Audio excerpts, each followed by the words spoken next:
We're going to go ahead and go live. So we are live right this second. So I'm going to share it to everyone's pages.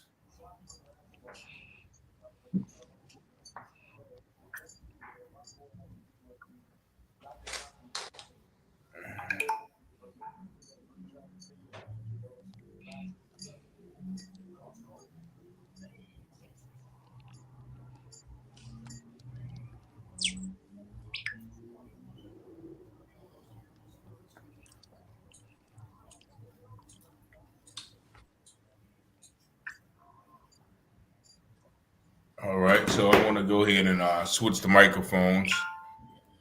Do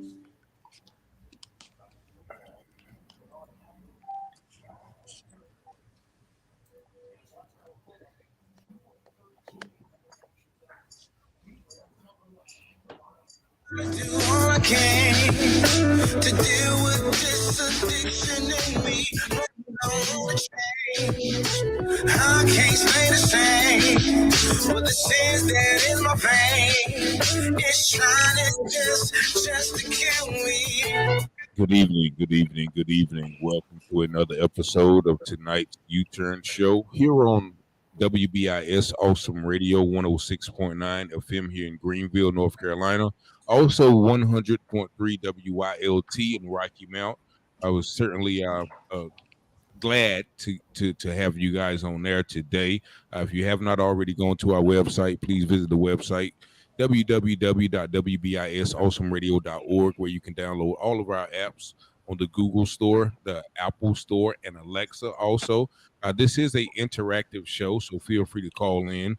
I want to put the number up there on the screen. There it is. So it's 252-756-2008. Also, you can also visit us, all of our shows on Roku TV, the Awesome Radio channel. So tonight we have a very very much needed show, and I have a distinct panel of guests here to talk about a situation that transpired in Goldsboro, North Carolina. If the radio listener audience doesn't know, and also the social media audience, last week in Goldsboro, North Carolina, the media is classifying it as a mass shooting where one individual lost their life.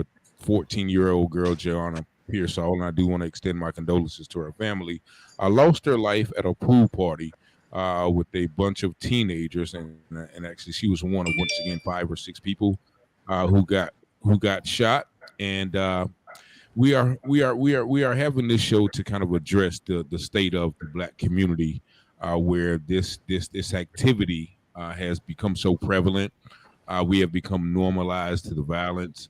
And we have also almost becoming acceptant to it, whereas we don't see any way to change the narrative. So tonight we have these 2 gentlemen and this one lady to interact with and also discuss the root of the problem, what can be done about the upsurge of violence, not only in Goldsboro and the Black community in general, and also just different takes and different insights on the happening. So I do want to welcome all 4 of my guests, Pastor Tyrone Morgan out of LaGrange, North Carolina, also Elder Mike Best from Goldsboro, North Carolina, and also Sister Creisha Fussell from Woman to Woman out of Goldsboro, based in Raleigh as well. So we have 3 distinct guests, and I'm just going to give you all the floor. Everybody is very much familiar with the situation, so I'm just going to allow y'all to give some insight and some input on what you think is the solution, or what do you think is the cause, or what do y'all think is going on that make our youth so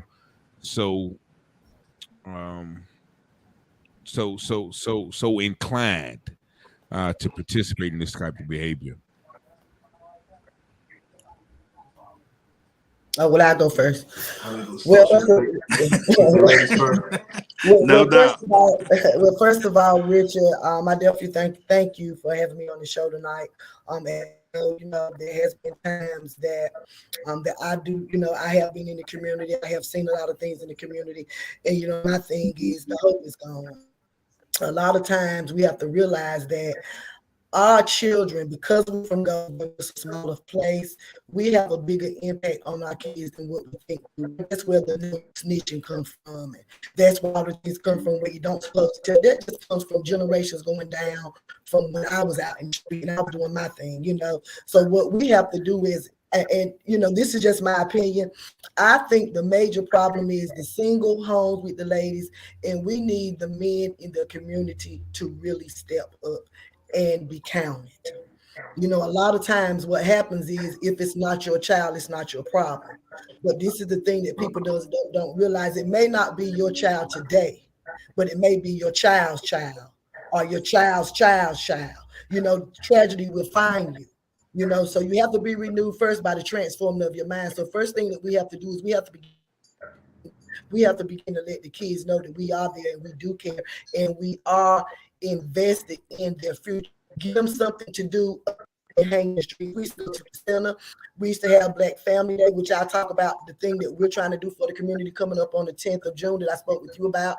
So what we have to do is that as a Black people, we cannot continue to sit around and wait for the police and everybody else to step in and try to save our kids.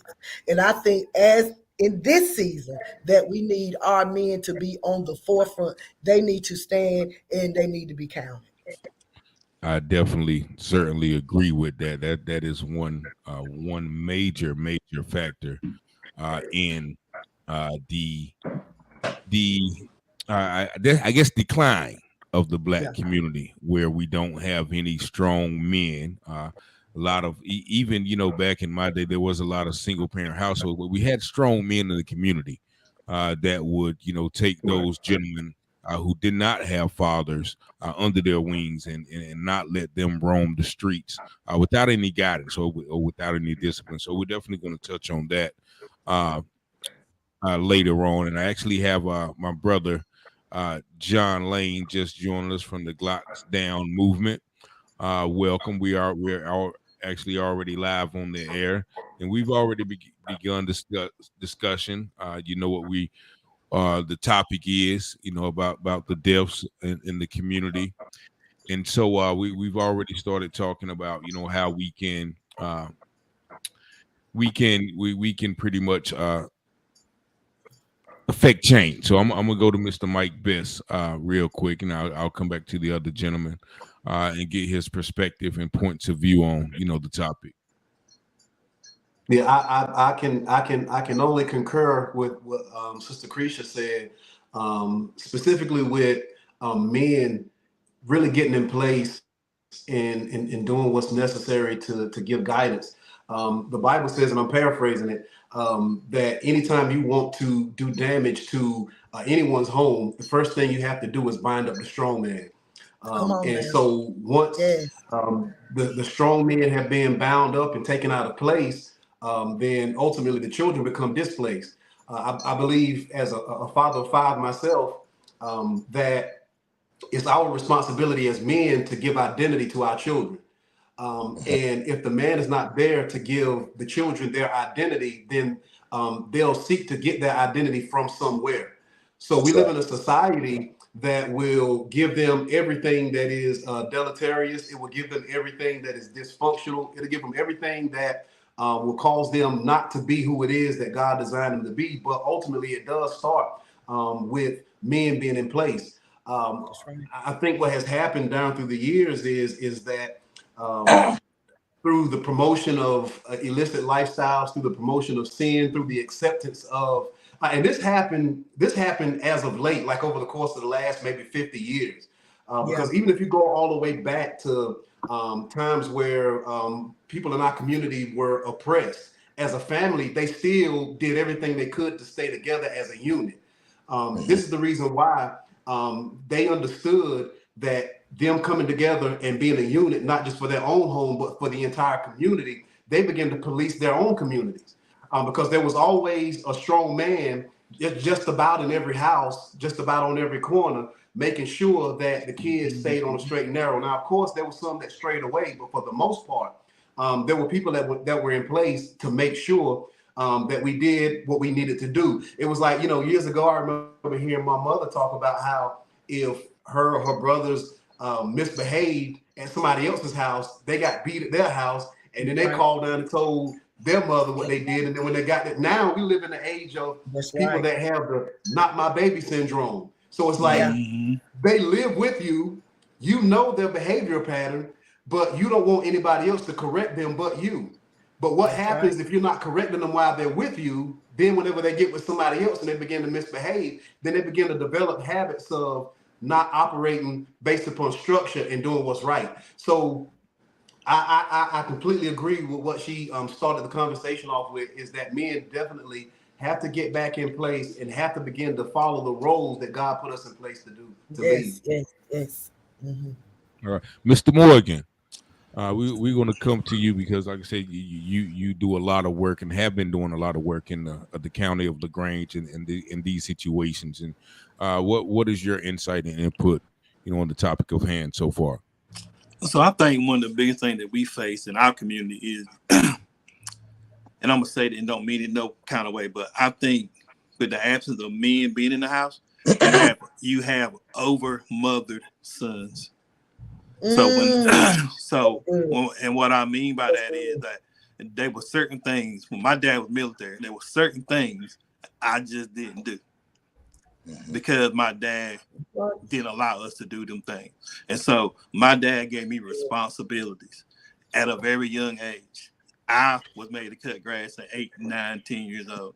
I was working a summer job because my dad always told me this: a man that don't work won't eat.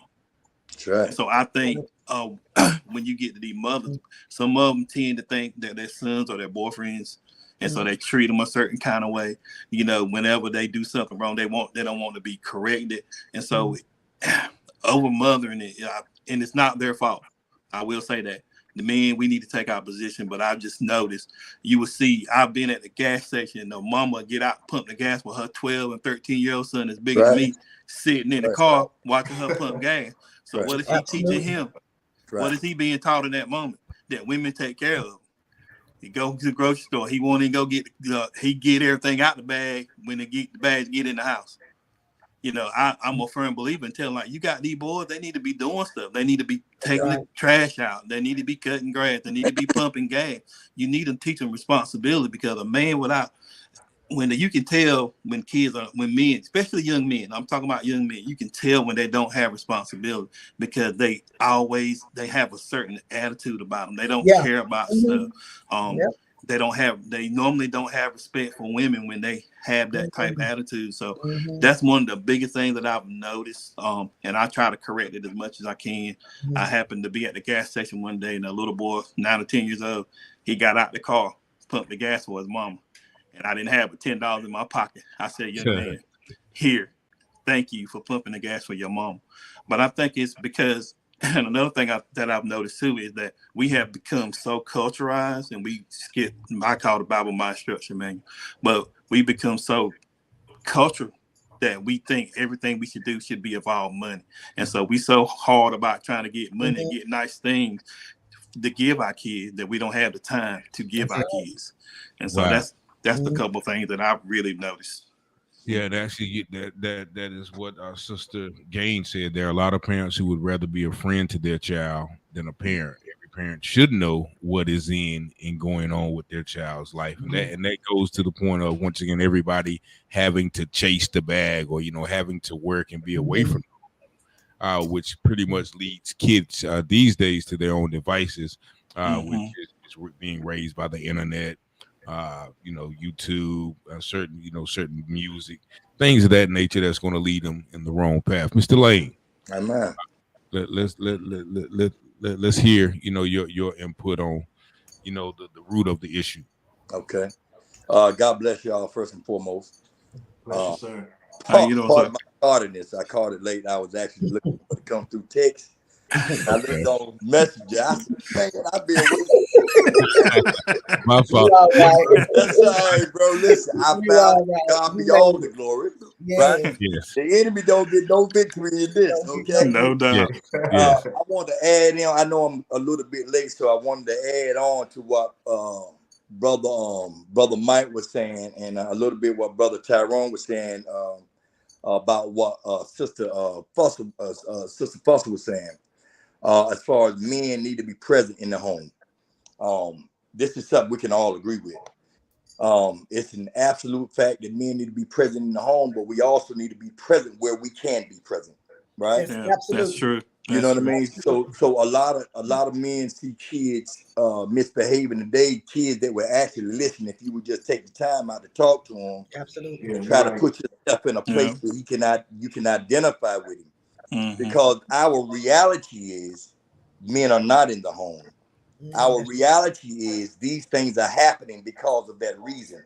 So we have to focus more on the voice that they hear opposed to the voice that's absent. That's Right. right. Okay? Absolutely. And That's the good. voice that they hear are the ones, the difference in this generation and us is that we were fiercely independent. Everybody that hung with me was a king. There were no paupers. There were no peasants. You know what I'm saying? For lack of a better term. Yeah, But absolutely. these young men today listen to people and people tell them what to do. They give them instruction. Yeah. So we have to learn to concentrate on the ones that has the voice in their ear, because in most cases, these men that were once like them have grown up to a better place. Absolutely. These men now have kids of their own. These men even have wives. They want to do better, right? Mhm. They Yes. still they have the power to control the faction of what we're seeing. And that's one of the things that I think that we need to focus more on. And we will get a chance. I'm sure we will. But that is something that does not need to be disregarded. It is very, very important Mhm. that we get to the ones. In today's climate, you can't just tell your kids don't. Right. That's right. There has to be an incentive of why not. Okay? And if you can't in some way identify with the young kids, they're not going to listen to you anyway. So that's right. Right? And the power that we have collectively, especially those of us have been these kids at one time, right? Is my ability to be able to still reach the streets. Absolutely. I love the Lord. I am, That's let me good. say something, saved, born again, Mm. but I still got my ear to the world because that's where I come from. That's And it's right. very important, especially in this climate and what we're trying to do. I want to add to what Tyrone said when he was talking about over mothering, and it's very true, you know, and that goes back to that thing that Brother Mike said about men not being in the home. You know what I'm saying? A lot of these mothers raising these young men with the best they can do, but you know, with today's climate of so many things are accepted, you say, like, you know, everybody's talking about the teacher that had the scuffle and the altercation with the student, right? Mhm. You know, and I can't help but to be discouraged and disheartened by, you know what I mean, the abundance of people that took the child side, as opposed to seeing a child that rebelled against an adult. You know, there were certain things that we didn't do, like you just said. Well, there were certain Just things keep we did do it. not That's do. right. You We know? just keep do it. That's And right. one of them was talk back to a teacher. Mhm. You know what I mean? Never mind trying to take some or putting our hands on one. So I think, you know what I mean, it's, you know what I mean, there's a lot of work that's got to be done. But we're here for that. And piggybacking off of that, you know, that situation where and that was so strange to me, because you know, coming from Friday where all of the care was on, you know, how much we have to do for our youth. You know, we have to pray for our youth. You know, these babies are in such danger. You know, what is going on there? You know, there's lack of men, there's lack of guidance, there's lack of this, lack of that. Then fast forward to Monday when that video was released, then it's all, oh, these kids are bad as I don't know what. I would have beat the child too. I would have did this. And it just seems so contradictory to me. how in one instance we can see that there is definitely a problem in our society. Mhm. Children are handling guns, children are killing each other, and then the same thing that we see with the out of line child, we're going to once again say, well, these kids are bad and there ain't no hope for them. We can't be that double-minded. I think that we are so double-minded as a community. It was just baffling to me how in one instance we can have so much sympathy for the little girl who was killed, but this little girl who obviously has some issues, whether they're home, whether they're from discipline, whether there's anger issues, and we just condemn this little child. And once again, she was wrong. But I'm saying we have to say, okay, well, that is a problem in our community that allows children to act in that manner. So, what do you say about the overall fickleness? That's all I can say. You know how we are swayed from one day to the next on the next topics when we can't even focus on one thing at a time, which is really much the betterment of our community, not who's wrong or who's right. Who should have done. Well, we just have a problem in our community where young adults are not respecting adults, and we got to take our first commercial break. So we're gonna come right back. Y'all stay with us, and we're gonna keep the conversation going during the radio commercial break. 106.9 Awesome Radio. The Bible was right. This is Ken Ham, CEO of the ministry that built a full-size Noah's Ark south of Cincinnati. Can y'all hear me? Yes, I can hear you. Yeah. All right. Okay. So we can. Yeah. What do y'all think about that situation? Well, where, we to the next trending thing, and we're sort of like children in that regard. All the way on my Facebook time, I just saw people just commenting all day. Like if you put that much energy into solving the problems that we have, we would have the problems. Yeah, this is the thing, Richard, that I'm going to say about that situation, because I posted on my page. I've been in a situation like that. I was a long-term sub at Goldsboro High School for about 7 years. When I say long-term, that means I had a classroom, somebody over me that was helping me get the lesson plan and the grade and everything, but I was there. And I had a situation in my class that there was a child there that had stolen another child's cell phone. She was saying that she didn't take the cell phone. So what I did was I got the child that said that her cell phone was taken. I said, well, take my phone and you call your cell phone and let's see if it rings. The cell phone rung, and it rung on the inside of the little girl bag that she said had took the phone. Wow. So when I told her to give the phone over, she reached in her bag, she gave the phone over, but you have to look at the whole scenario. Now, all the kids are in the classroom. It's kind of like she's embarrassed. So once she took the phone out of the bag, she also took out her book. And she was coming for me. Oh, she was coming for me. She was hot. And she was like, One second. Hold that story right there. I'm gonna switch back over to the radio station.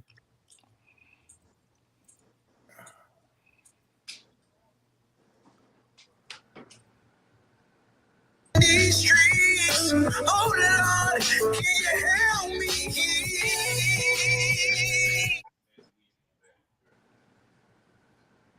I can't hear you. Can't hear you, Richard. He ain't even looking. Yeah, he might be talking to them and then bring us back in. Oh, okay. But we still should hear him though. He like he low or something. Yeah, I can hear it. I can hear it barely. Like background. Mike, can you hear Richard? Oh yeah, my fault. I'm sorry. Okay. Okay, I can hear him now. All right. Yeah, 106.9 Awesome Radio. And Sister Flusher was just telling us about a situation she had with a student in the school. You left off when the student was coming for you. Yeah, so she had got the cell phone out of the bag, but she also grabbed her social studies book, thick social studies book. And she was mad because now everybody in the class is laughing. She's embarrassed, so the situation, it took a turn really quick. So she said, I'm gonna hit you in your face, with this so-and-so book, and I remain, I am from the street, I'm coach, and I looked down and I said, now listen, I said, now, if you want to act like an adult, I said, I'm going to treat you like an adult. I said, because if you hit me with that book, it's going to be on up in here. And that's all I said. And I kept my straight face, and she kind of backed down, right? But let's say she wouldn't have backed down. My take on things like that is that if you're in a situation, it happens every day. A situation can go wrong in 1.3 seconds.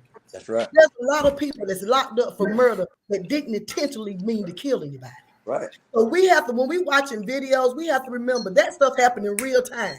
So we watching the videos, that stuff happened probably in 2.3 seconds.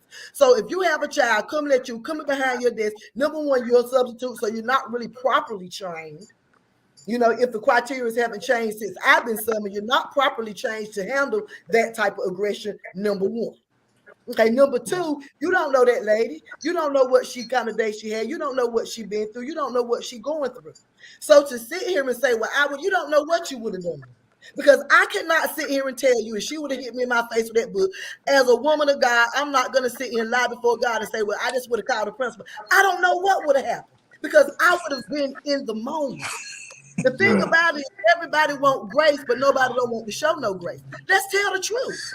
How many people, if you do your research, how many people that never committed a crime, not even a misdemeanor, that got in a situation and end up stabbing and killing somebody that don't even have the heart to stab and kill? Things can happen and things can go wrong. If she's not properly trained to handle those type of situations, which they're not, because the only thing you have to do is fill out your application, take it over to the board, they look at it, make sure you don't got no charges, and go through a little stuff, and you in there.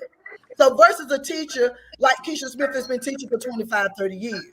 So my take on it is I think we do a lot of judging. We have a lot of opinion on what we would do if that was me. You don't know what you would do because if you're backed up against the wall and you're feeling threatened and things start to happen in 1.3 seconds, you got a gun and you're not a murderer or a killer or have a record, can you say you won't shoot?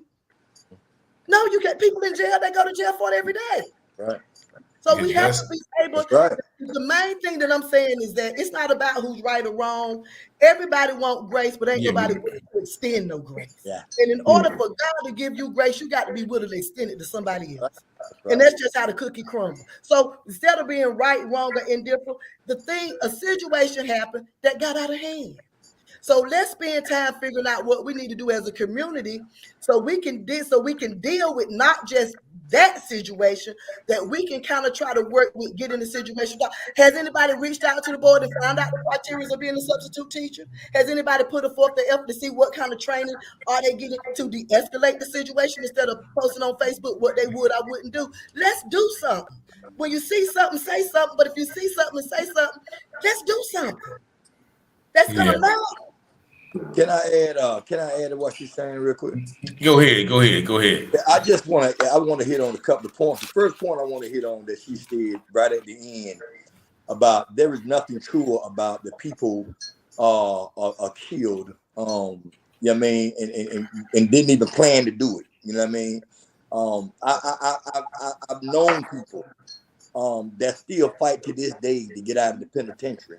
They killed somebody at 14 years old, about around the same age that little girl was. Mm-hmm. They killed somebody at 14 years old and begging for an opportunity to get out and get his life back. I've met several people like that. But I wanted to add, too, that one of the reasons that schools are like they are now, because it's commonplace that we hear about teachers assaulting students, assaulting teachers respond, all kinds of stuff going on. And a lot of that stuff we got to remember. When I was coming up, they had corporate discipline in school. They took out prayer out of school. They took out a lot of the things that were in place in school. They don't do anymore. You know what I'm saying? And there are things in school that shouldn't be there. What purpose really, honestly, does a cell phone serve? Except for when the students, maybe when you get out of class, then you'll reissue your phone. But in the classroom, a phone don't have no right and no purpose, and it's too distracting. Period. It's too distracting. And listen, the child, I think we have to be empathetic toward both. Right. In some capacity, you know what I'm saying? Because I don't know what's going on in that child's home. I don't know what made her act out like she did.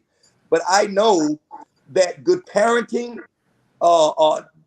doesn't cause those responses. And I'm not saying that our parents aren't good parents.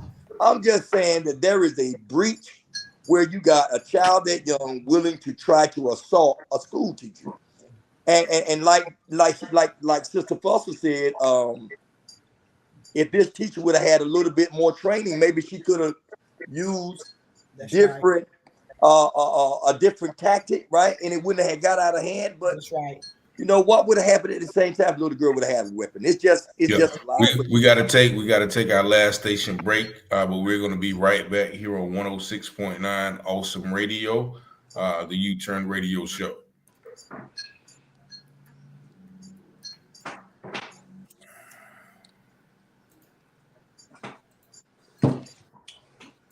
Can y'all hear me? Yeah, we hear you. Yes, sir. Can y'all hear me? Yeah. All right, okay. So yeah, that's I don't want to get too deep into that, back and forth situation, because that's just up for debate. I just brought it up just to show how our mindset changed from one day to the next. That's that. We can talk about that debate all day. But what did you have to say, about the initial subject, Mr. Best? Whenever I saw it, it kind of hit close home to me because my daughter is a high school English teacher. Oh, wow. Like, and so there are some days where she doesn't live with us, but she'll come over to the house, and there's some days where she comes home in tears. Oh, wow. Because having to deal with high school students, like on a Monday, it seems as if she's making some progress with one of the students that may be trouble.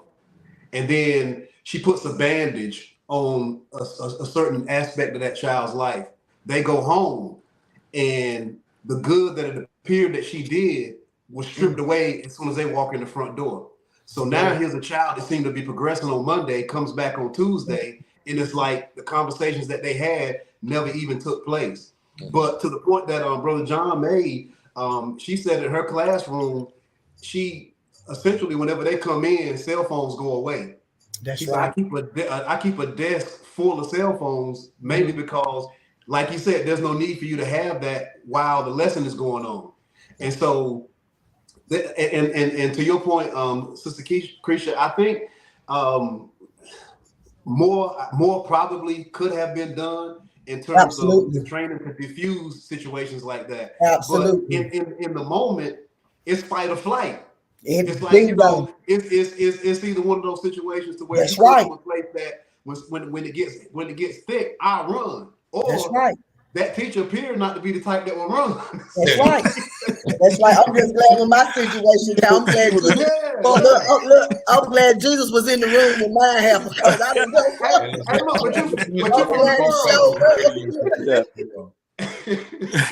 glad he showed up. Yeah. So I mean, it's and I kind of want to deal with that too.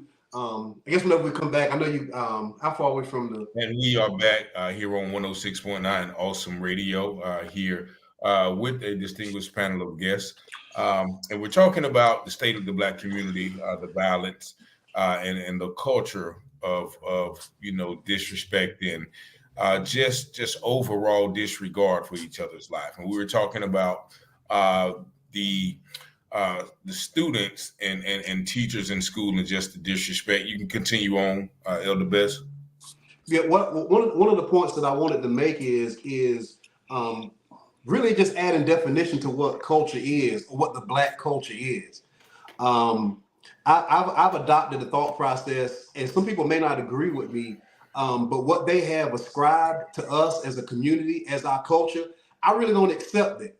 Because it seems to be a culture of death, drugs, sex, violence. And I believe that there's more to us as a community than that.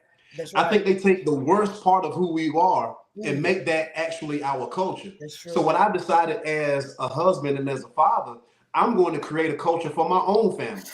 Because if you look outside of our communities, that's what other people groups do. They actually establish cultures for themselves. And so once you establish that culture for yourself, you don't allow anything outside of your culture to infiltrate your culture to change how your children behave themselves. The bottom line is that once as a society, as a nation, and even as a local community, once we accept criminality as our culture, then the only harvest that we can reap from the seed of criminality is a group of criminals. And so we really have to do a root cause analysis to find out how do we get to where we are? How do we get to where we are right now? And simply put, and like I said, the only solution that I really have is the gospel. I think we found ourselves in the place that we are right now because there has been a generation that rejected the gospel. Now we're seeing the seeds of that generation begin to grow right before our eyes. Because it's really just a case to where now us embracing a culture of criminality, we begin to give birth to young people that think like criminals. And I hate to put it that way, I really do. But the behavior is a lack of respect, not only for other people, but for themselves. So much to the point that they have a total disregard for other people's lives. Now, that's not to try to bash young people, because many of them are a product of their environment. But I like to say that you don't have to be a product of your environment. You actually can be productive in spite of your environment. And so I've had the opportunity down through the years to speak at different functions. And the only criteria I had, if they ask me, how much do you charge? I don't charge anything. My only stipulation is that whenever I come, I don't want the parents to drop their kids off. I want them to sit there with them. Because and truly what it should be, anytime your child leaves home, whether or not they go to school, whether or not they're in a classroom at church, wherever they are, it should only reinforce what you've already established at your home. But what has happened is that it's almost as if it's become incumbent upon teachers and people outside of their home to raise your children for you. And so if the children who spend the majority of their time at home with their parents don't respect or listen to them, what happens when they go in there in the classroom with somebody that they don't really know for a couple of hours out of the day? And you spoke on something that I feel strongly about is the culture, right? The culture, and and just like you, I'm a firm believer in 2 Chronicles 7:14. If my people who are called by my name will humble themselves, seek my face, and pray. And then the best prerequisite I can put forth is the next verse: turn from their wicked ways. Now, we live in a wicked country, in a country that has a lot of wicked ways. But let's be honest. How much, do we, and not we as individuals on this call, but we, as members of the society or as adults of children, contribute, to the wicked ways, whether it's the music. Like I hear a lot of people, grown people, co-signing the music, the young drill music. A lot of grown people walking around singing and not acknowledging the superstars or the superstars rappers, or talking about those just in conversation. But as a whole community, how much are we, whether even it's Beyonce or Jay-Z, even that culture, that iconic culture that we have lifted people up to the status of gods, and we have our children trying to emulate them, or trying to live out their life. How much are we as an entire community responsible for that culture that you speak of, Mr. Besson, or whoever has an answer? I have an answer, Richard. Take you further than that. Myself as an example. I haven't always set the best example. I have, outside of music is the music, and music is not going to go away. They're going to have the rap, they're going to have Beyonce, they're going to have Jay-Z, they're going to have that. There's nothing that we can have control over. But I have a young son, I didn't set the best example. You kind of going in and out. Yeah, you're breaking up, Tish. You're breaking up. Can you hear me now? Yeah, we can hear you a little bit better. What about now? You're still breaking Just up. going in and out. Can you hear me? We can hear you better now. Let me see if Can you hear me better now? Let me try to move Yeah, closer we to my can. router. Yeah, we can. Yeah, we can. Okay.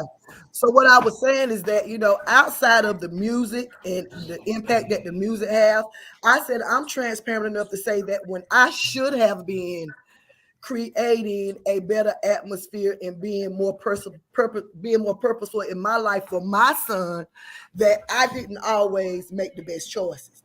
And a lot of times as parents and as people, it's so easy to say, well, it's the music that they listen to, it's this, is that. Those are the things that are never going to go away. And those are the things that we're never going to have control over.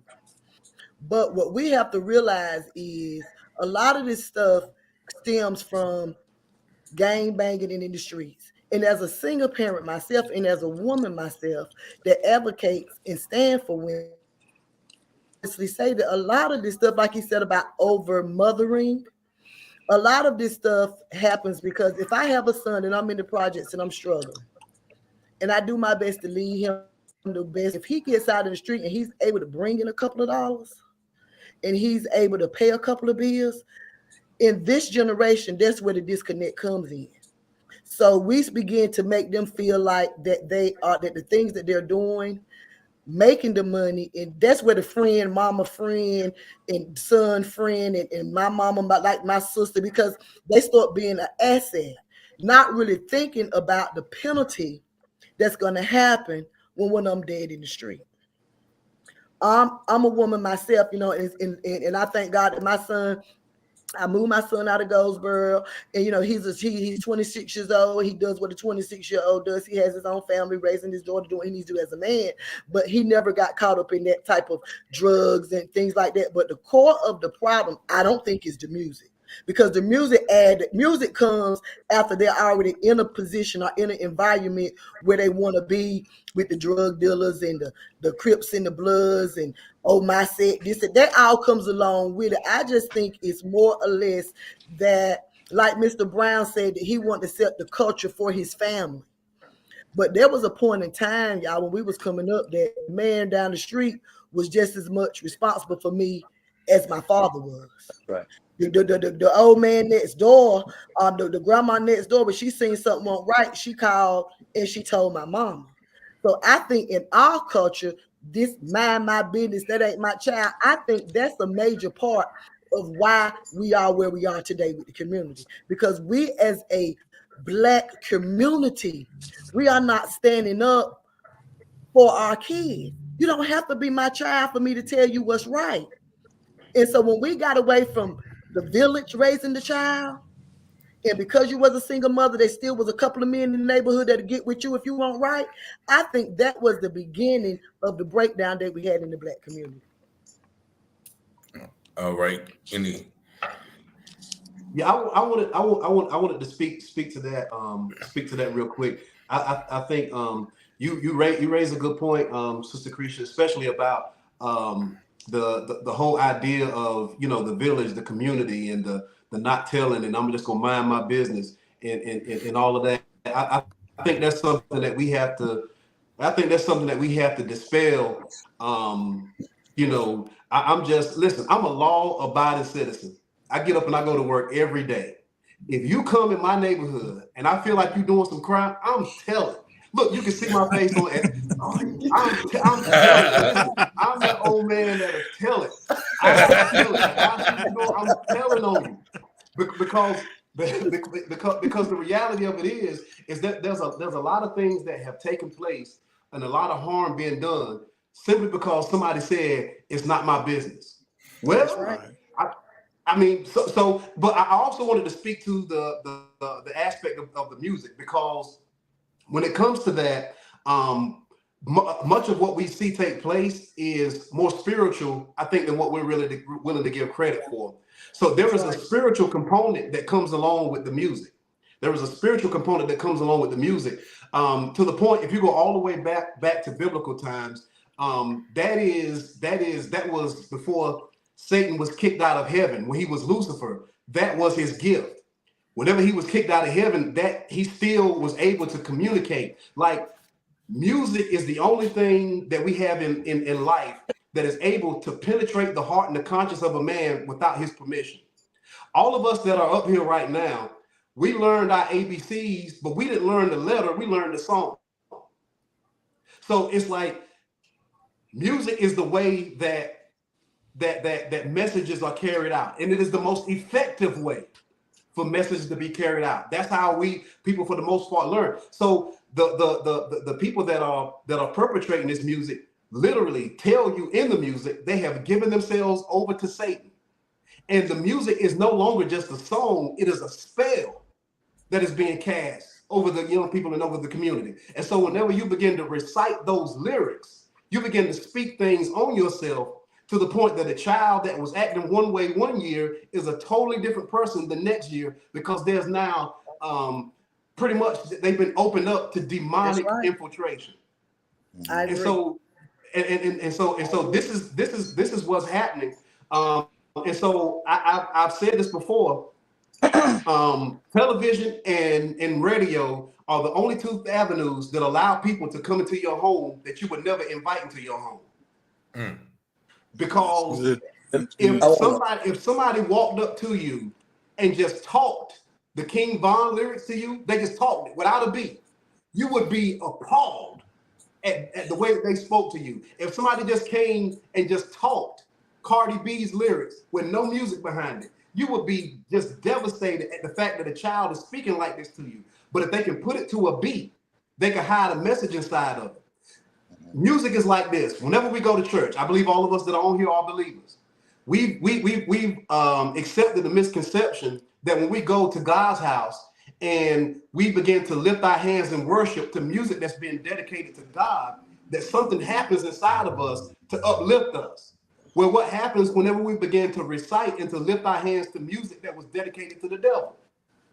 So if we believe that God helps to uplift us through song of worship, if there's a song that's dedicated to the worship of Satan, he's going to show up too. And the Bible tells us that he comes to steal, to kill, and to destroy. That's right. I So agree with you. So I think that a great deal of it is, of course, because the music sets the atmosphere. Whenever you go to the club, the music sets the atmosphere. That's the reason why that 808 hard driving beat. There was a doctor that did a study years ago. His name was Dr. Mesmer, and that's where we get the word mesmerized from. And he actually did a study and said that the beat of the bass drum could pound loud enough if it's turned up enough to change the heart of the heart rhythm of a human being and cause you to feel high.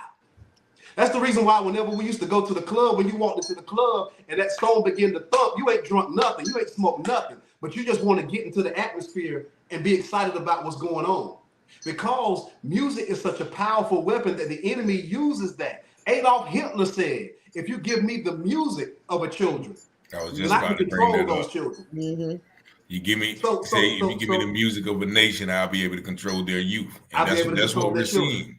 Mm-hmm. So that's what we're seeing. And so I mean, to get back to that, having my own children, there were just certain things that I would not allow. Now I'm not going to sit up here and be naive enough to suggest that my children didn't go and listen to it whenever they weren't here. However, I did my due diligence and they didn't listen to it while they were here. Now, if they snuck off somewhere and did it, I pray that the dealings of the Lord be upon them. But while they were here, me and Rashida Best, we didn't play it. We were going in their rooms. We were flipping over mattresses. Man, it was like, man, we was the COs. We flipping mattresses. We going through the drawers. Give me your phone. We going through to see what you listening to. Because more than anything, as a man, whenever I stand before God, he's not necessarily going to ask me too much about what I did in church. He's going to ask me, what did you do with what I gave you? Come on now. Your wife and your children. So that's my greatest concern and my responsibility is to be the watchman at my house. And if God will allow me, and I believe he has assigned me to be the watchman over anybody that will allow me to, try to help in whatever way I can. Mr. Morgan. Yes, sir. Mr. Morgan and Mr. Lane, y'all been quiet for a while. I'm sorry, y'all didn't want to go that. I was trying to give Mr. Best, Brother Best, time. Mr. Morgan, you want to go first? Yeah, I shoot. I'm fine.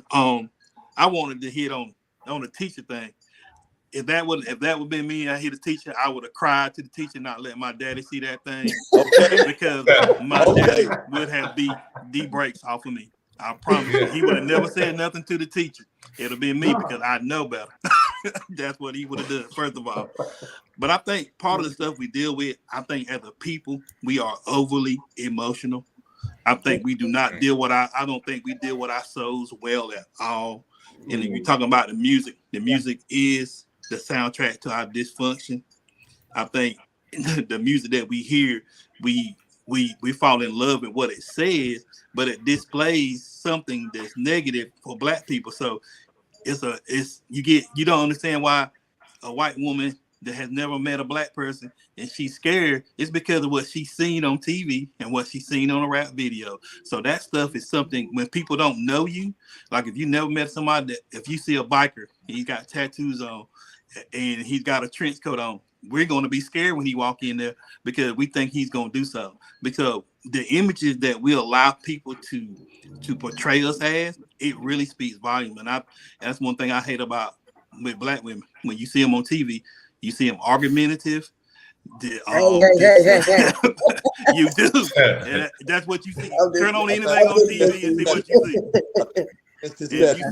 you see. When you see Black men, you see them being over aggressive and stuff. So it causes a fear factor that I believe that we buy into, and I don't want us buying into that.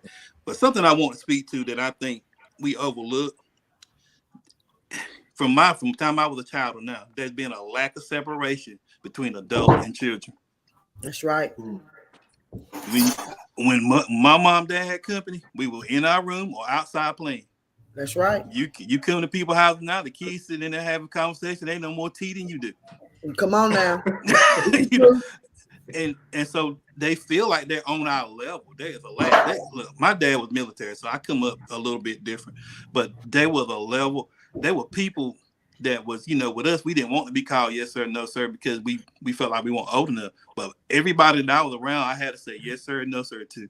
And they were, some of them, ain't but 20, 21 years old, but I didn't know no better because my dad made me have respect for people. So I think that's some stuff. Sometimes I think we have a tendency to overcorrect. So we'll sway one way, and then we'll sway all the way to the other side, and we lack balance as a people. But I think that's something that we can work on. And my last point is we can't help nothing that we deem as hopeless. So we see this generation as hopeless. We can't never be able to help them. Yeah, and we're gonna get to you real quick, John. But first of all, we just have to end the radio portion. I thank our radio listening audience for tuning in. Make sure you guys tune in next week for another episode of the U-Turn Show here on Awesome Radio, www.bisawesomeradio.org. And also we are newly in place in Rocky Mount. So if you're in the Rocky Mount area, check us out on 100.3 WYLT. This has been an episode of the U-Turn Show. I definitely want to thank all of our guests and all of our listening audience. Make sure you tune in again next week at 8 p.m. sharp. Thank you guys for tuning in. We'll see you next week.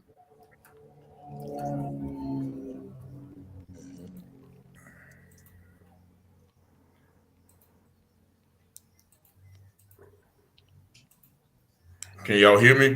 Yeah. Yes, sir. Yeah. Okay, go ahead, Mr. Lane. Okay, yeah.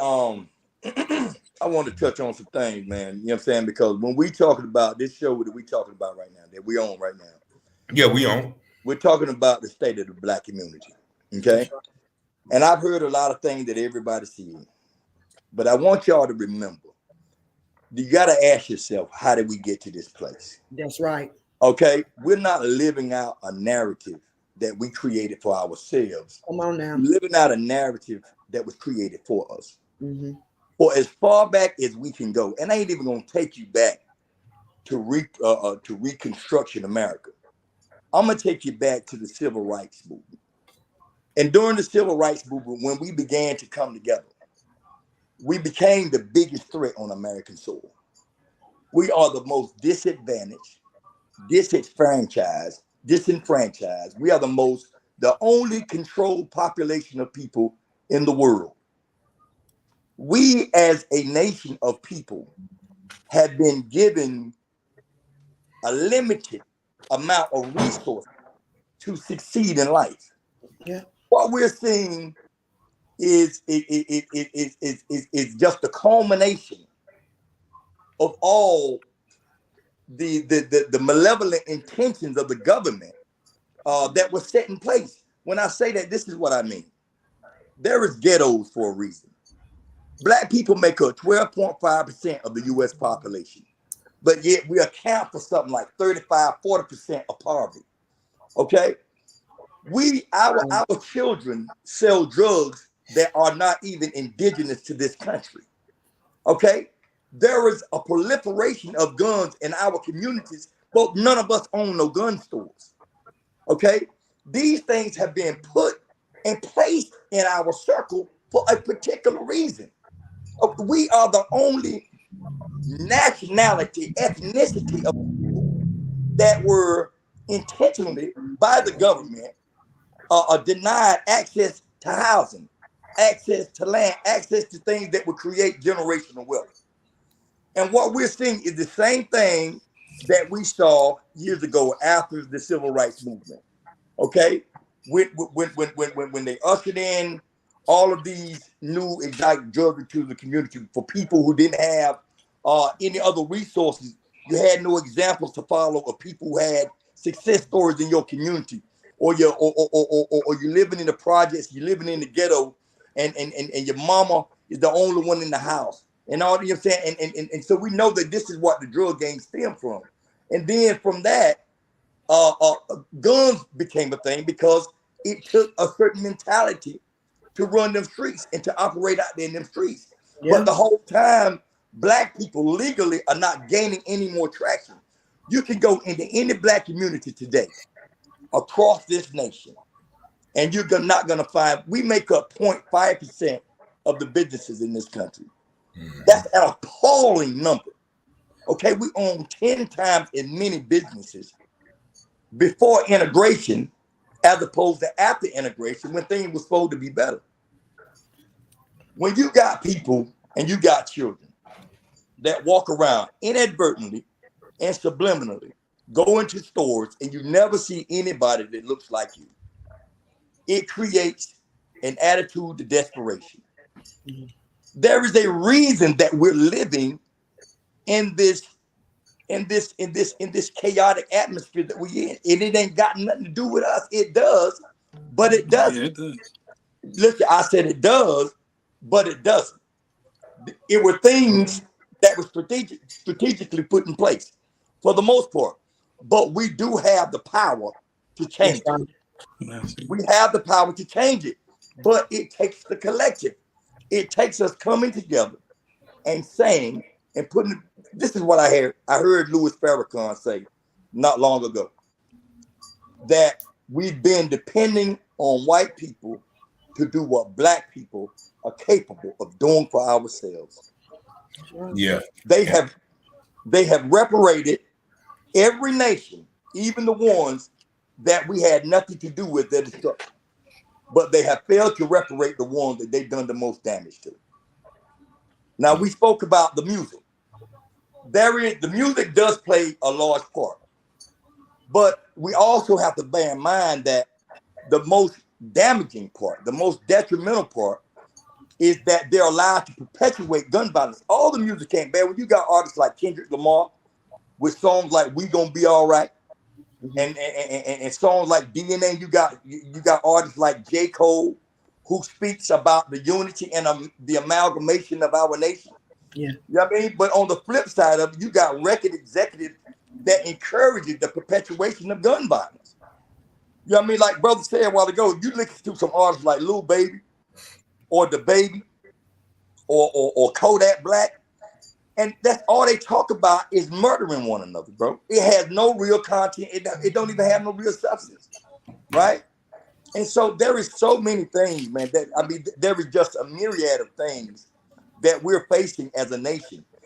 But we have to start at the root of the problem. We can't start at the top of the problem and work our way down. We have to start at the root of the problem and work our way up. And that starts by having discussions like we're doing, and not just talking about it, but actually beginning to put the pieces in place. Because we can do it whether we have to march or we have to build stores. We spend in the trillions. Our consumer spending budget is so astronomical. We can do anything we want, but we have to. It has to start somewhere. We have to have a starting point. This is a great starting point, but it's about action. Action is it's much bigger than words. But it's good to have the words.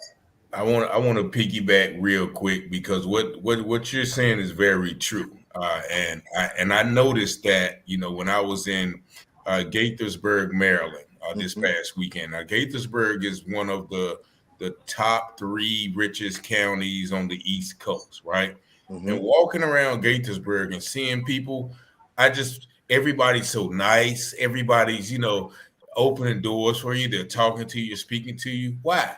Because there's no poverty. You know, there's no lack there. Right. So what you're saying is very true because, you know, Goldsboro is a haven for poverty. A lot of these southeastern North Carolina towns, the South in particular, and so that is a prerequisite for violence, for drug use, for despair when there are no opportunities. So I definitely feel you on that, as well as something you said that is really, you know, and I know.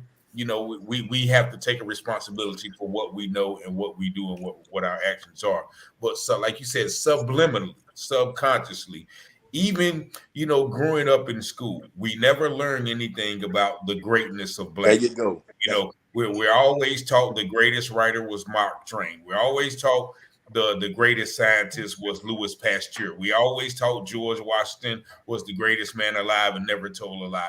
Everything that was good and perfect was white. And that's all through grades 1 through 12, even through college, unless you're taking some African studies class. So subliminally, you know, they're not telling you, okay, you're nothing, but subliminally, if you're never getting any positive images of yourself, any positive knowledge, only thing you know that you was a slave, Martin Luther King, and Rosa Parks. You know, that that is one reason why a lot of young black men do drop out of school, because whatever they're reading, whatever they're listening to has nothing to do with the edifying of them. Now, and to take it even further, you know, and because we are all believers, but one thing that I think matters a lot, you know, and a lot of people say it doesn't matter, but so once again, subliminally, image, we are an imagery people, is we're never taught about the historic lineage or the historic heritage of the people we learn about in the Bible. You know, it is proven that, you know, the people in the Bible look like us, but nobody teaches that. You know, nobody harps on that. If I think if young men and young women realize, okay, no, this book is about people that look like me or people that our lineage is from, we would have a higher self-value, you know, than a lot of times that we have. But you know, that speaks to, once again, the subliminal things, the mind, because we are a mindful people. There are certain, like I said, there are certain propaganda, there's certain agendas. Actually, I mean, these people study who we are and implement things to say, okay, well, you know, we know that they're going to do this. We know they're going to do this, and that speaks to, once again, like what we buy with our resources. Like you said, we have all these resources, but we own no business. But what do we buy? We buy 3 times as much Mercedes Benz as other people, but we have less than 3 times the wealth. We spend you know, trillions and billions on beauty products. Who told us we can buy our beauty?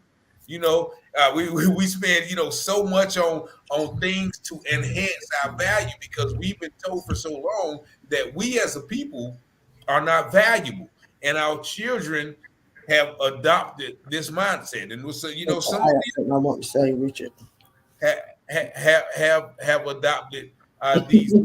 So I definitely wanted to piggyback on that, because a lot of people don't like to mention that. And, you know, like I'm a believer. I listen to Farrakhan. I listen to a lot of you know, as they call them, pro-black leaders, and a lot of the points, once again, you might not agree with all of them, but a lot of the points that they say are relevant, right? So to the way we are as a people, and they say half the battle sometimes is knowing. So once we know these things, okay, how can we change? How can we put our resources? Like you said, we talk about what the government wants to, they wants to put homosexuality in schools, and we don't like it. Okay, let's take all of our money that we spend on Air Jordans, or we spend at McDonald's, or we spend on at Michael Kors and Gucci. Let's take all that money and build our own schools. And so that's the kind of mindset that I see us in, where we are complicit in a lot of times in our own destruction. I see you, Mike. Me too. I'm trying to get me one in. Go ahead. Yeah, go ahead, sis. This is what I want to add before we get off, and I want to say, what I'm trying to do, because I do have something that I'm working on. This is the thing I feel. First thing is, like you said, Mike, we're getting away from the foundation of church. And I'm not trying to open this can of worms, because everybody knows from here to DC how I feel about this situation. But first thing we have to do as the church people, we got to get out the church doors. We got to get out in these streets, man, and we got to let them know it's okay to be different. They ain't coming to us. So our job as disciples is to go out and compel the people to come. So we have to get back to that. That's number one. If we're gonna say, well, the value and we losing church value, the value of the church and what the church means, you got to get out there in them streets, and you got to let them know the value, and you got to let them know that it's okay to be different. You got to let them know it's okay to be saved and love God and love the Lord, because they're not coming into the church. That's the first thing that we have to do, because they're not going to come into church. Not what we're dealing with in this season, because the generation is so far gone. If we sit and wait for them to come to church, then everybody be shot up and dead, because it ain't gonna happen. So as a family, as a church family, as a Black community, we got to go out there in them streets, leave those four walls, and we got to start trying to make a difference. Number one. Number two, what we have to do is that we have to realize that these guys and these young kids at this day and age, they need to hear the Johns. They need to hear the Richards. They need to hear the Mikes. They need to hear the Mr. Morgans. They need to hear that it's okay to be different. Because what's happening is, because you've had men that's in the street that have a certain reputation, well, they may not know you personally, but their daddy may know you, John, or their granddaddy may know you, or something like that. We need to get something together. Now, because I'm the only woman on the panel, I'm going to just be transparent. If I look down my timeline, and I don't have anything to do, and I want to go to an event. I have events. There's probably about 15 or 20 women that I can just name on my timeline that has events to uplift and motivate women. Where are the events for the men at? Who's stepping up outside of the church? Who's going to the projects, knocking on the door, say, "Do you got a son, ma'am? How old is he? I'm having this event. I want to come. He don't have no ride. We're going to try to arrange a ride to pick him up." The women are getting out there in these streets, and we're doing the conferences, and we're trying to uplift our Black women, and we're trying to motivate them and let them know that today is not the end, tomorrow is a new day. But y'all have to stand up and be counted. When you stand before God, like my pastor say, and he check your spiritual resume, what is it going to say? So it starts with, yes, John, we need the stores, but ain't nobody putting no money together to buy no stores. Kids are getting killed in the street. Mm-hmm. And we're talking about God and loving God and God's people and being a blessing, but we got to get out here. Y'all got to get out here as men and start having some conferences. Y'all got to start having some basketball tournaments. Y'all got to start having some counseling sessions. Y'all have to start doing the things that we're doing to make a difference in the kids. Women, now don't get me wrong, we can only do so much when it comes to the male aspect. Okay, I had John in. Richard had been in one of my conferences, and the women came and they did when men talk, and they fed us as women. But that really don't happen too often. That was just something that God gave me. Now, if I could get y'all to come together and get out here in these streets and get these boys, and even if you can't get the ones that's old enough to make a decision, but John, you can do it. Because you got something you want to say. You can say, Richard, you can do it. You can get that 21-year-old on that corner packing that gun to listen to what you got to say, John, because you've been there and done that. So what we as a people, as a community, what we need you Black men, we need you guys to stand up and be counted. God said, let your work speak for you. Let your work speak for you. It's good to talk and say woo woo, but let your work speak for you. Because when your resume is full and you stand before him, you can't say, well, God, I did good with my people, or I did good with my family. No, what you do to the least of them, you doing to God. So if we're going to get back to the foundation of what it's going to take as a community to stop doing this, we need y'all like never before to stand up and be counted. So what I am doing, we just turned in our permit, and I need y'all to be praying. My team, woman to woman, we are orchestrating a community unity stop the violence event at Minnewell Park. We turned in our permit today. Now everybody know how Goldsboro is. We gonna pray and believe God that everything gonna go according to how it's supposed to go. I didn't want to just have it without having a permit because I didn't want them to come shut us down.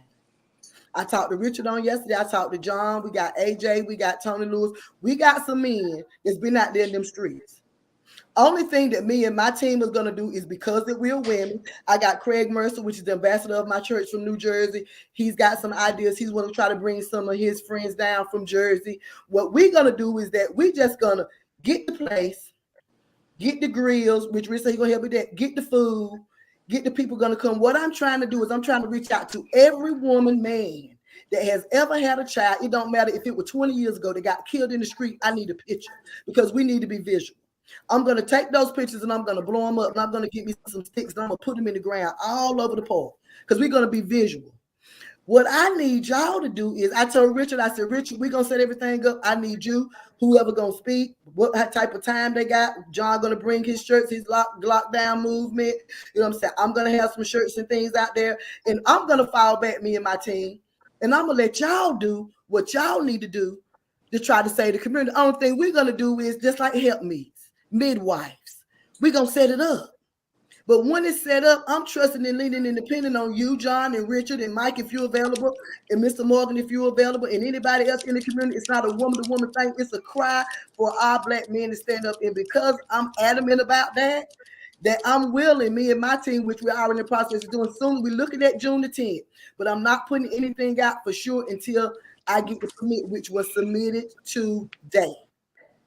So that's my aspect. That's where I stand on the whole situation, is that we need y'all. We need y'all to be out here in these streets. If you're a man of God and you believe in the things of God and you know that you ain't scared to be out in these streets, pull them brothers to the side. I guarantee you, if you begin to minister them and pray and get them in a place where they're vulnerable, God will come in and he'll give you the opportunity to speak and pray for them. But we women, we need y'all to step up, come up, and let's go. For real quick, I know Mike want to say something. Let me respond to what you said real quick, though. Just add something real quick. That's my position, to minister violence through economic empowerment, and to get the community aware of what we're doing. We're having 3 phases. We're having a community call out and then a neighborhood call out. The neighborhood call out is to call all the young men to a particular place. That's right. Determine the prospects. It's really a multifaceted thing. If you want to read entirely what it is and our approach to changing the Black community, then you can go to my website, glockdownmovement.com. Read all about it. Because this is what I guarantee. If my program is implemented in Goldsboro as God gave it to me, this is what I want you to understand. This is not something that I created on my own. This is something that God gave me in a vision. Amen. And I'm carrying my purpose out. He showed me that everything that I had been through, I had lived through to get me to this point. Okay, so if you get a chance, go to my website, see what we're doing, because I promise you this: if it is implemented the way that God gave it to me, I can change Goldsboro in any city in the state of North Carolina in ways that's unprecedented. I promise you, I give you my word. I am with anything because I am desperate. I am not just somebody to sit around and talk. I am proactive. And the great thing about it is, you mentioned something a while ago, I have a book full of young dudes that are active gangbangers that listen to what I say and say, Uncle Duck, I want to change. Uncle Duck, help me. They are waiting on my phone call right now to say that this program has been put in place and it's coming. So I'm telling you, I've been doing my part. I do my part. Anywhere I can help a young man that is willing to listen, I got words of encouragement. The Bible said, don't throw your pearls before swine. That's So right. if you don't want to listen to what I That's say, right. then I'm going to shake the Right. dust off my feet. That's right. And I'm going to keep it Right. moving. But for everyone that don't want to hear what you're saying, they five that's thirsty for Come it. on, come on, come Because they're on. looking for that male role model to fulfill that place that their father didn't. There it goes. I got young men that had came to me and told me things that they wouldn't even tell their best friend for fear they're going to be made to look less than what they are. That's right. And they entrust me with it. You know why? Because they can trust me with it. That's right. That's right. They can trust me with it. I can identify with who they are. I've been that gun toter. I've been that dude that was Right. shooting. I've been that guy. And That's I know right. why I was who I was at that time. That's And right. God has gave me the ability That's to be right. able to identify with brother. these young men. That's To a right. place they listen to me. And I'm Mhm. telling you this right here.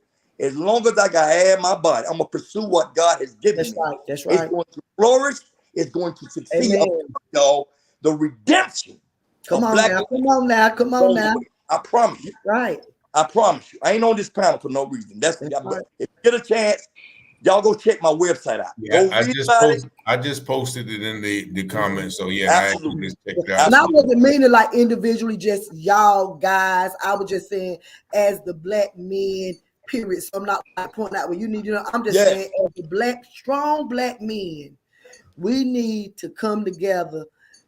And I'm not going to say the same way the women do because y'all do things different. You know, it takes a man for a man. Different but I just dynamic. think That's that right. we need to, the black men really, the strong ones that been through something, I think y'all hold the key to the change. It's coming. All right, and go ahead. No, I thought Brother Bess wanted to say something. I'm taking it. I'm taking it all in. I'm in 100% agreement with what both of you all have just put forth. My approach to it all is definitely to actionize what you all, what you said, Sister Creisha. Whenever you do it, let me know. Okay. Let me know I'm looking at June whenever you're doing it. I'm looking at June the 10th, Yeah. but the only thing is to hold up now with the permit. We just put it in today, so we're gonna keep our fingers crossed that they give us a permit to use the park.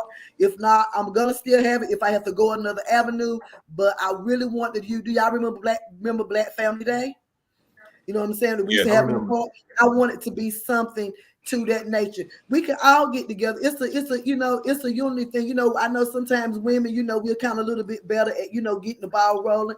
That's why I told Richard, I just want to have an avenue where I want the man to stand up and be counted. Right. So I like I guess from my standpoint, and what both of you said, I think is outstanding. My entire approach, and like I said, I've been doing it for years. Like my training in ministry started in the street. Before we were able to be licensed as a minister, we were 1 year in the street. You had to be in the street because my leader at the time he always said, look, if you can preach and minister to people in the street, you can minister anywhere. I think I did like prison outreach ministry for about 13 years. So my heart is just for souls. But what I found out in my time of just being a believer and just being doing mentoring and things of that nature, the thing that I found that worked. I think programs are great, but the programs have to be centered around the gospel. Absolutely. Because that is the only thing that can really change the heart of a man or a woman is the actual gospel. And our thought process in that also has to be for the present world, but it also has to be for eternity as well. Because yes, we want the young men to change and to put down their guns and do the things that's going to make them productive citizens in society. But then whenever they leave here, we hope that they become productive, and then life is not snuffed out through gun violence. But then whenever they leave, we want them to leave. We want them to leave right, if you will, born again and knowing who Jesus is. So I think that everything that we are going to do, and I'm saying it by faith, everything that we're going to do, the part that I want to that I want to play in it, and I'm with you 100% with everything that you all are talking about doing. But I just would encourage all of us, and I'm not saying that you all aren't, but everything, in order for us to have a lasting change on people's lives, it has to be centered around the gospel, because that's what is. And I like what you said. You can't cast your pearls to the swine, because oftentimes what happens, and I say, I make this quick. When things happen, that's what people say. Where's the church? Where's the church? How come the church is not being involved? And I would submit that there are churches that are being involved, but whenever the church shows up, you have to accept what the church has to offer. And the greatest element of what the church has to offer is the gospel. We can feed you, but if you don't accept the gospel, you'll still end up dying and going to hell with a full belly. So our focus is really to do whatever we can, I guess, to get the hook in their mouth, if you will. I love the idea you're talking about, getting the grill and just anything that will bring them to where we are. But the focus of it is it has to be that we want to see their lives change. Yeah. And the focus is, and I don't mean to cut you off. The focus is always Christ. Everything that I do is always centered around God. Me too. But I have enough God in me to realize that one plant and one water, but only God can get an increase. So what we have to do is that once every conference, everything, and Richard will tell you, John will tell you, everything that I've ever done is always, God is always the center. Right. But we have to always, he take the simple things to confine the wise. Okay. Right. So we can't cast our pearls among swine, but one time we were swine. Mm-hmm. Right. So if somebody took a chance to cast a pearl to me, to make me surrender all to God. So just because that you're going to run into some people and you're not going to be able to get everybody, but we got to go back for the one. Right. You understand where I'm coming from? So, but as we begin to minister to them, we have to minister to their need. You know what I'm saying? God gonna get an increase because he's gonna open the door to allow you the opportunity to minister and get them to that point. But you can't catch the fish, scale it, and all in one. They levels to this thing. So first thing we have to do is get their attention. The Bible says, be renewed by the transforming of your mind, get their attention to be able to change their mind. Now, there's going to be one or two that you're going to run into that's just ready to go all in, and they just ain't had nobody to minister to them that'll accept Christ Johnny on the spot. But then there's going to also say, those division tarry, you still got to wait on it. And just because a lot of times with church, and I say the church, when the church show up, the church don't show up. I know the church ain't been showing up because I've been out there in them streets. And it's not about giving them things, it's about giving them hope. And once Richard, you know yourself, like we talked about last time, your daddy, Arnold Thornton, and Miss Sally Jean, and how they was out there on the block, and how people was knocking on the door, giving you those things with the church man gonna be up here, baby, on the corner at 11 o'clock. He go, this what time you ain't worry about how you dress, just come on out. Is it all right if I pray for you? They ain't doing that no more. They ain't got no street ministries no more. They ain't knocking on no doors no more. They ain't invite nobody to church no more. They ain't knocking on people's doors and asking about their children, say, ain't got no vans to pick nobody. All that's non and void now. Now, there may be one or two churches say, well, my church doing it, but if one church can do it, then we wouldn't need a nation.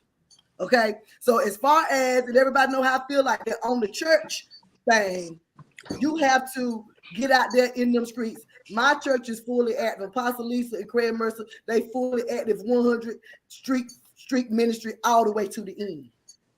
And we don't have a lot of people in our church. We don't have a huge church ministry, but we have a huge community ministry that we do a lot of things in the community. Ambassador Craig is just he just had a conference and met with a lot of black men that had businesses in Wilson. And what he is doing now is that they're trying to get a safe house together. They got grants and stuff they put together, trying to get money to buy houses and do things to be a blessing. Not because they inside of the church waiting on the church people to come, because we don't have a whole lot of members in our church. They on the outside making it shake. For the people that don't come to church, and then once we get them and get their attention, and then they let them know, well, who did this? Oh, well, where y'all from? You know what I'm saying? But you have to get out there and plant the seed. One plant, one water, but only God can give the increase, and they plant the seed, and we minister. It amazed me when Ambassador Craig had that thing in Wilson, and I walked in the door, and there was about 35 men in there. They had their own businesses that's doing their own thing. He had guys that come from New Jersey that was putting the plan together to build safe houses and getting grants and stuff together, working on it now for men that come out of prison. You see what I'm saying? So what we got to do is we got to try to use all our resources. God is always going to be in the foundation of everything that you do if you're a child of God. But you still have to get out there to make it happen. Let them people know. They was talking about that. I'm finna end my thing, Rich. I'm finna be quiet, but they was talking about the prayer. You know, I get passionate about what I got going on. Good stuff. But they was talking about the prayer that they did, and my mama was there, and she said, "You know what?" She said, "It's a shame." She said, "You would think that because there was a call for ministers and pastors and people like that, you know, that they were kind of," she said, "That didn't, she that was out there smoke." She said, "Baby, the reef was so strong." She said, "I had to put my face mask on to keep from getting the contact." The respect for the church is gone. I remember actually hang on the block with Miss Sally Jean. I be out there smoking weed and everything. When I see Miss Sally Jean and Anna Thornton, them coming, your dad and them coming up that street, oh, everybody putting out blunts and everybody's trying, "Hey, how you doing?" You know, because even though we were doing wrong, because they were present, and we knew it was 10 o'clock at night, and they could have been anywhere. They on James Street, walking and praying. You think them crackheads were denying prayer? You think we was denying prayer? We were hiding our reefer, putting our packs up, everybody tucking their pistols, pulling up their pants. Just as it, because it was a respect that we had for them. You see what I'm saying? And that's what is lacking. The respect for the church. The street don't have respect for the church. Them guys was out there smoking reefer, music blast. They out there trying to play. They didn't. They over there. Because why? Because we're no longer present in the street. Yeah, that's an aspect, you know, and as somebody said in the comments, you know, that's not something everybody can do either. You know, I think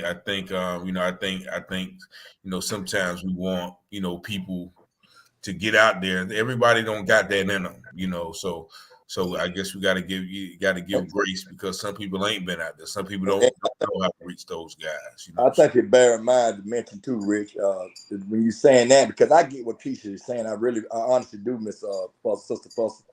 But I want you to keep in mind that this is a different climate today. You know what I mean? It's a different climate because we're on a panel talking about gun violence and the lack of respect that people have. That's right. For people today. You know what I mean? Right.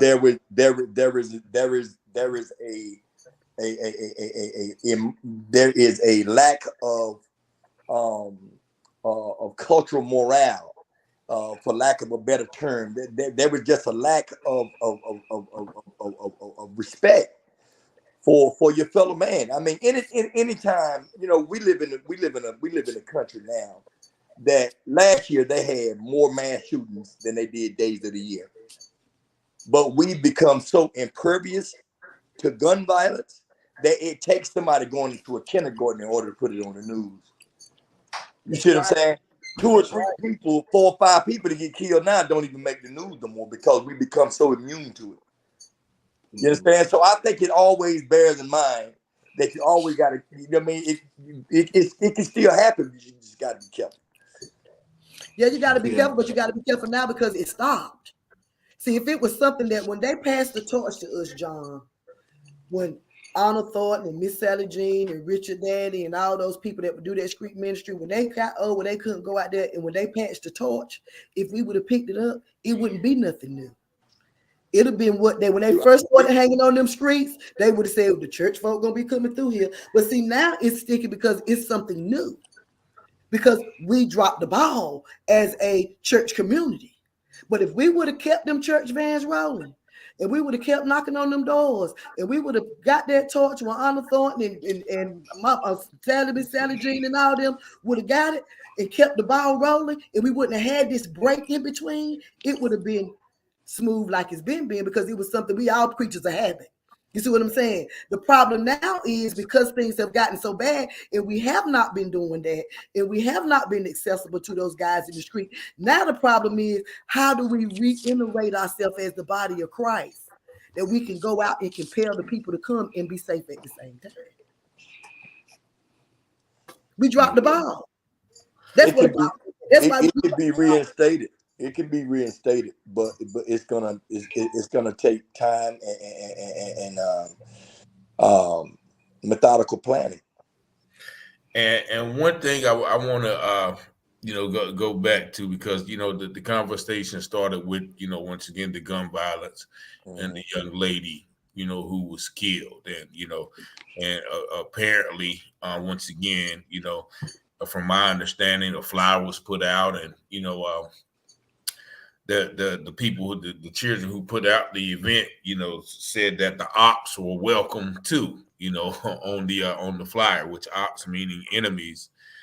And once again, it saddens me in a town so small. How can you have ops when everybody went to the same school? So evidently, it's an element out there that is probably it may be too late. And I think I was talking to Mr. Beth the other day, and he was giving some solutions that are unconventional, that are really unconventional. And could you give the people a little insight about what like the reformed or removed aspect that you were talking about? I mean, that's it. We got to keep it.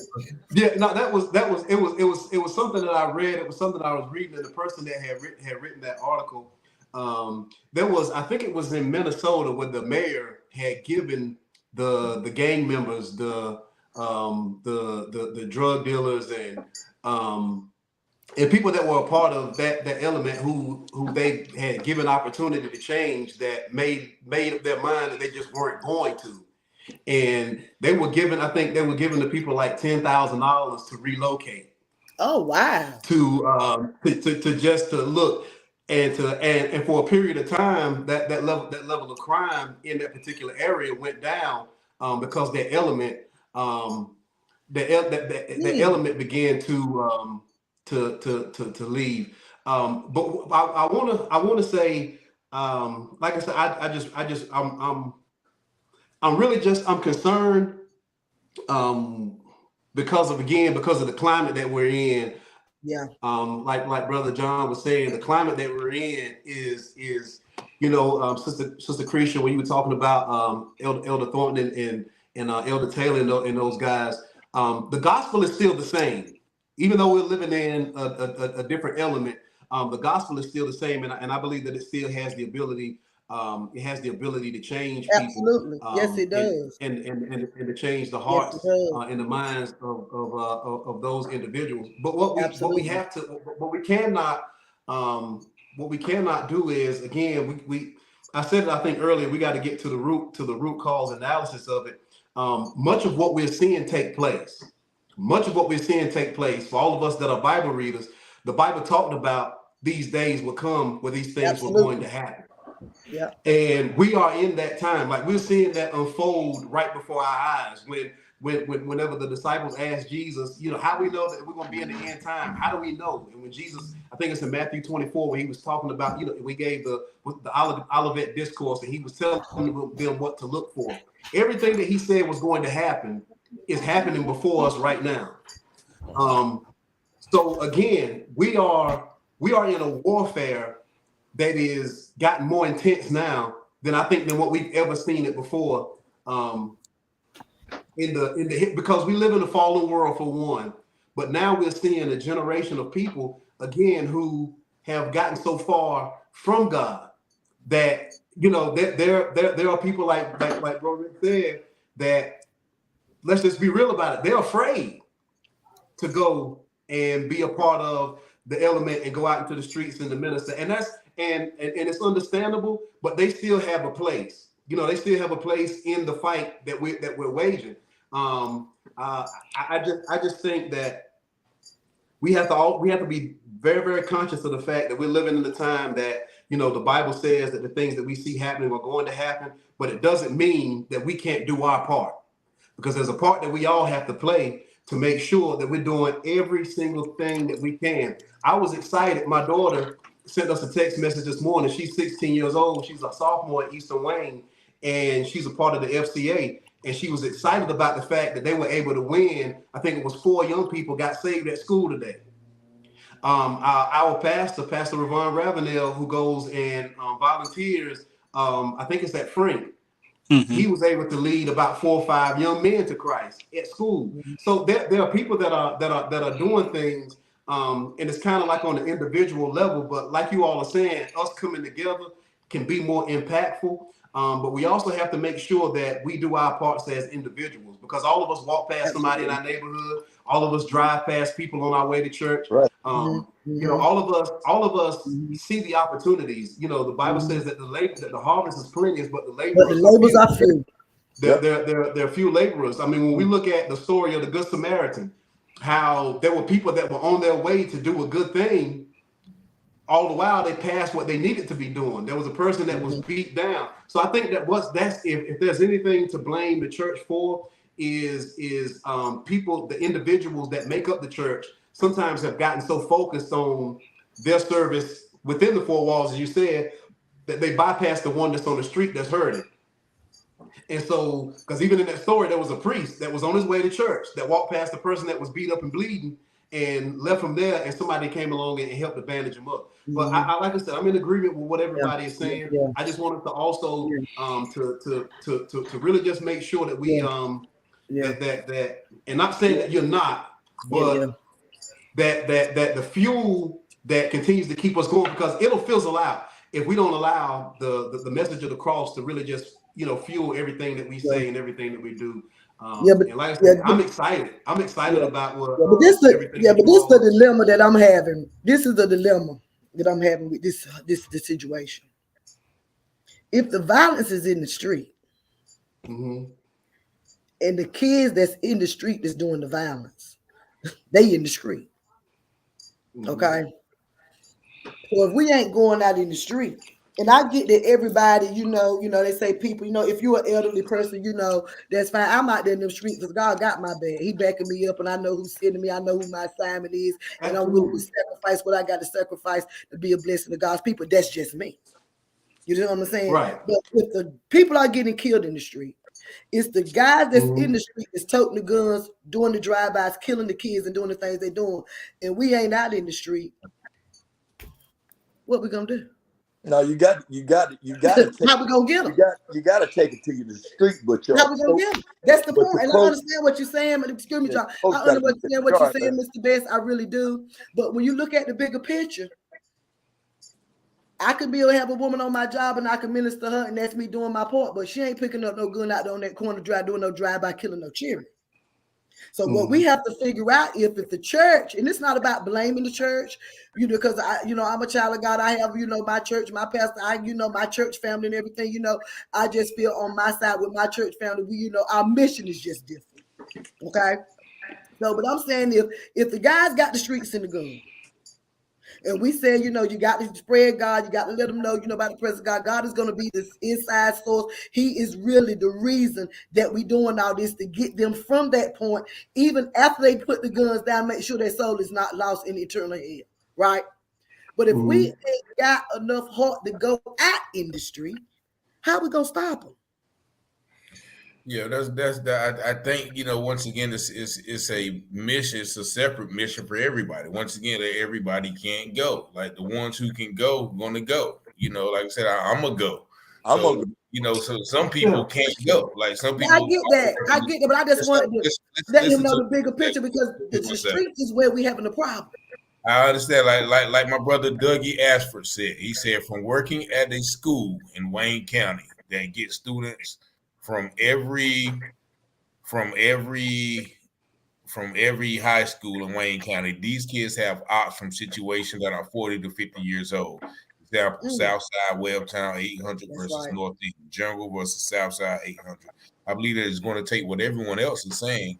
However, it's going to take men and women with knowledge. Example, people with knowledge of how those rivals started. Prayer warriors, people with resources, etc. So he makes great point. Like he's You not make a out in great the point. he this he's not out in the streets. He's out. He's actually in the school where his lane is. That he's That's still right. reaching those guys who are out in the street. So don't think just because everybody is not going out there that nobody's going out there. Like I said, there's going to be some people going to have to reach those same kids who are in the streets toting guns while they're at school. Yeah. So there's going to they're just like the the Bible said the harvest is plentiful. But the labors are few. But the laborers are fruit, but we can harvest them in the streets, we can harvest them in the church, we can harvest them at the school, we can harvest them wherever we meet them at. So I think everybody has the right idea and everybody has a place in that. So I thank you guys because it's getting late. So I wanted to keep it under an hour and 30 minutes. We're right at hour and 40. So we want to do this again, maybe even next week because we didn't, touch a lot of topics. But I really thank all of the knowledge, all of the insight, because and everyone who was in the comments as well. I've been reading the comments.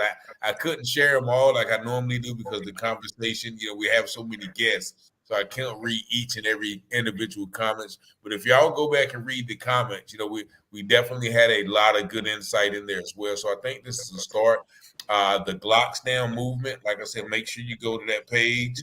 And once again, John, I'm here for you. Whatever you need me to do. As well as I'll be in touch with y'all. Yeah. you, brother Mike.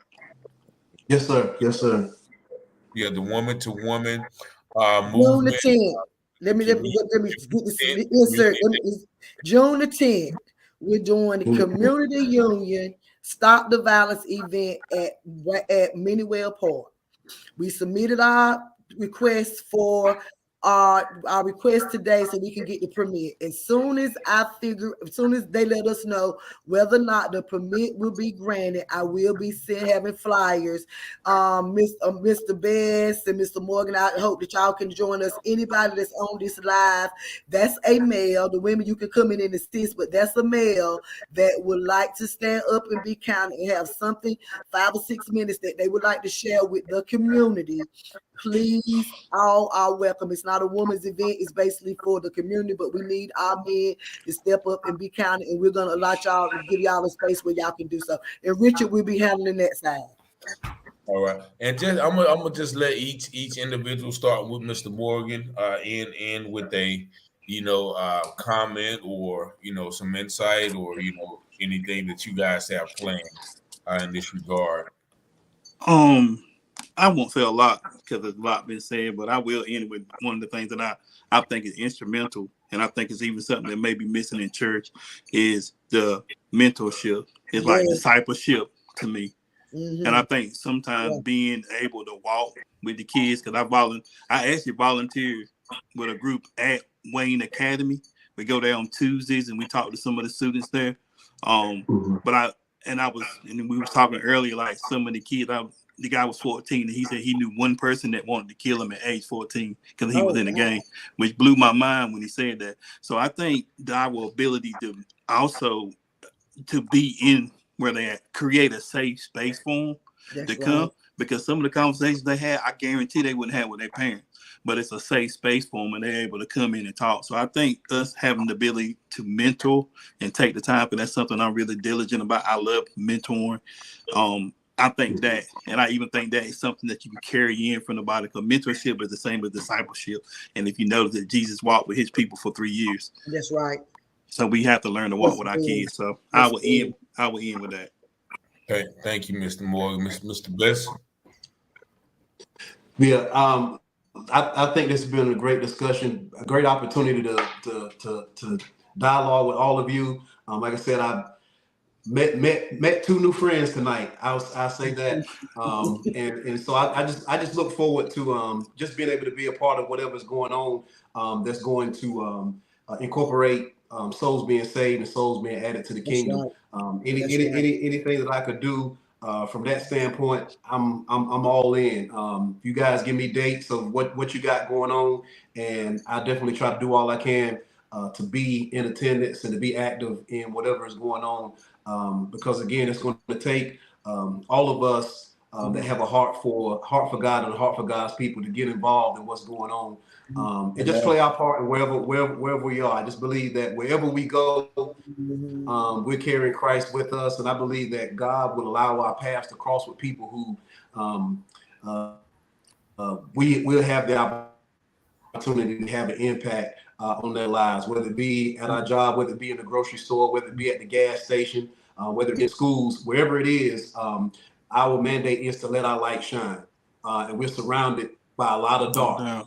So we just for every opportunity to be able to just be a part of whatever you guys got going on, just to be able to share the love of Christ with anybody that's willing to receive it. Amen. Amen. All right, Mr. Lane. Yes. First of all, a great panel. I appreciate everybody being up here, man. I had a great time talking to y'all. And I soon, maybe about a week, I'm gonna do another live. I'm gonna start the process of breaking down stage by stage how the lockdown movement is gonna go about trying to endeavor to diminish gun violence through economic empowerment, step-by-step program. But I'll be sure to come on and let y'all know exactly when I'm gonna air it or whatever. I really appreciate the panel tonight, man. I really do. And so, yeah. Thank you so much. And lastly, but certainly not least, Ms. Fussell. I thank you again, Richard, for having me on. Everybody knows me when I get this. I'm just passionate about, being in my community and making a difference. I want my work to speak for me. And when I stand before God on that glorious day, He's gonna say, "Well done, my good and faithful servant." That's why I'm passionate, because I live my life to live again. I also want to take the time to thank my administrative assistant, which is Mrs. Tracy Best, that does all the behind the scenes. And Brandy Matthews, she is the counselor for District Number 4, City Council for District Number 4 in Goldsboro. She is really helping us and pushing some things to try to help us get the permit. I just want to thank them, for all the behind the scenes work, that they're doing. And I just believe that it's not too late for our kids. I believe if we stay steadfast and unmovable, that God will lead all of us, in the right direction to do what we need to do. We just have to have an ear to hear what He's saying to the church, and not the building, but us as individuals. We just have to, like you said, Richard, not give up on these kids. And we're together. We'll have our ups and our downs along the way, and we'll have our disagreements and our conversations. But as long as we stay steadfast and unmovable, I believe that there is going to be a remnant that's going to come and a change is going to come for the city of Goldsboro and surrounding area. And I just thank y'all for allowing me the opportunity to be present.